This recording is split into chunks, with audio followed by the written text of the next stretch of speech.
Ho intento un altre cop. Truco a la meva germana. Fa temps que no en sé res. Li truco i mai no em contesta.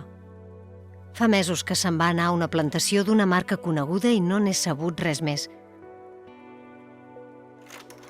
Aquesta és la meva família. La meva cosina, suposadament a l'Equador, la meva tieta, des de fa uns mesos, és a Costa d'Ivori, la meva mare, que se'n va anar al Brasil.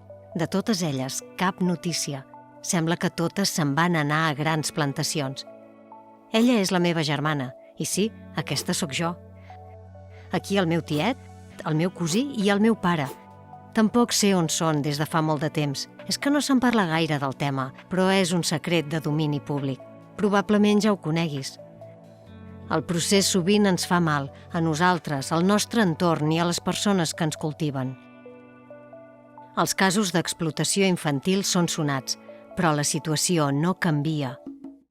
Jo vaig tenir sort. Em van convocar a una plantació que treballa amb comerç just.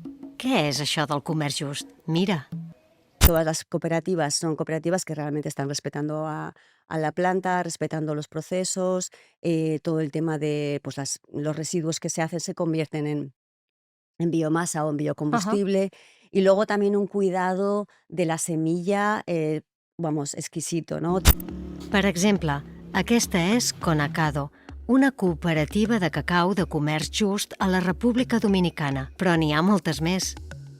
Rep el suport d'Oiko Crèdit, entitat de finances ètiques. Potser et preguntes com trien els projectes a finançar.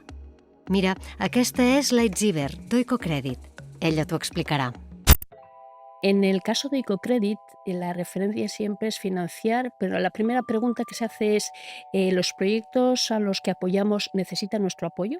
La segunda cuestión es, ¿el proyecto que vamos a financiar es un proyecto que ayuda a progresar, sobre todo con especial énfasis en las personas más desfavorecidas? ¿Supone no solo un beneficio para la persona que solicita o la entidad que solicita, sino que tiene un impacto en su comunidad? Además, el impacto y especialmente en mujeres, el tema de empoderamiento y el emprendimiento femenino son claves para ello.